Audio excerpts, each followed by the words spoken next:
I make the safe assumption that in your guys' travels, this probably is the last or first time a cop's had to talk to you about this. Oh, not at all. You carry these cameras around, it's like a cop magnet. Yeah. Oh, yeah. Well, this is too. I love this. I mean, we live in an era right now where there's video cameras everywhere, and the thing is too is that I think there might be a little bit disconnect whenever it comes to knowing what you can and you can't do. Sure. And what people that don't want to be videotaped or what maybe the common layman might not know. Okay. Because what you guys are doing, totally not illegal. Right.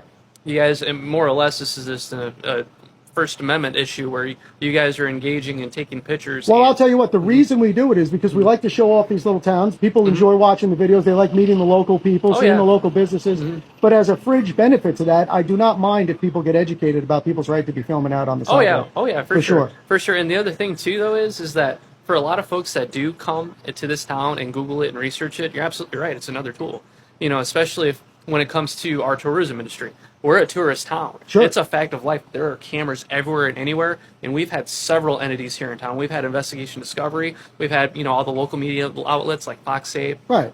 Toledo News, CNN, Fox News has been out here quite a few times too, and that's the nature of the beast of being a tourist town. Well, then I would just be presumptuous enough to figure that you assume that this might go on social media somewhere. That's fine. So you're presenting your best self. You're representing your town the way you should. Right, yeah. You're being very positive, professional, and cordial, and I appreciate that. No problem. That's how I talk to everybody. What I enjoy is when business owners watch this and they realize maybe they blew a chance for a little good publicity for their place. Oh, or exactly. They could have represented their business a little bit better. So it's a learning thing for myself. I'm learning something out here every day myself. I'm hoping the folks that watch are getting something out of it. I hope so, I hope too. the police officers are getting something out of it because each incident is another training mechanism. Oh, it is. And the more that, I guess to kind of piggyback off that too, the more that we take the time to speak with people and talk to people that we would want to be talked to and spoken with, that it's just nothing but pleasant. And as if I may be so bold to use good vibes. Sure, absolutely. No, I agree with you. So since we're on the topic of tours and what have you, whatnot, are you guys into, or have you guys ever tried microbrews and or sushi? I have had microbrews. It's been a minute. If you are interested in one place that I point everywhere or to Direct everybody to that are from out of town or just curious about the area, best restaurant I've eaten, bar none, in this town, because I'm not from here, I'm from Toledo. Okay. So the best restaurant I've ever been to, at least within Ohio, has been right across there, Small City Tap House. If you like sushi, if you're into microbrews, amazing selection. I believe Ka, the owner, he's roughly up to about 88 or 90 selections on tap. Wow, So, that's a lot. Oh yeah. So, is it a lot of local stuff?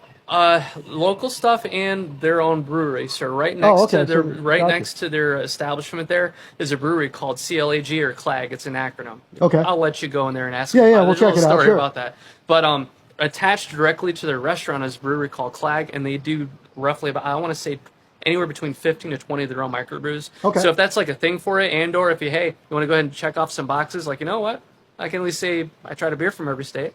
Sure. That's definitely one place you want to go at least check out, because I highly recommend it. Very cool. For us on our end, cops, firefighters, EMTs, nurses, doctors, that's a safer place for us to eat because we usually don't run into the clientele we normally run into. Okay. And the owner is very pro-police too.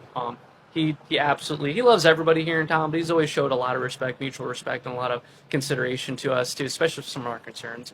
Very cool. There are only so many places a cop and firefighter can actually eat and actually be safe and or. You mean not worry about somebody doing something to your food? I never even thought of that. Yeah. Exactly. I mean, unfortunately, in this business, it's a reality. Makes sense. There's news stories all over the United States about how officers' food has been tainted and or they're accosted while they're off duty or whatever the case may be. But right. I can tell you right now, in 10 years now, that place being in existence, never had an issue like that. Well, that's cool. Good.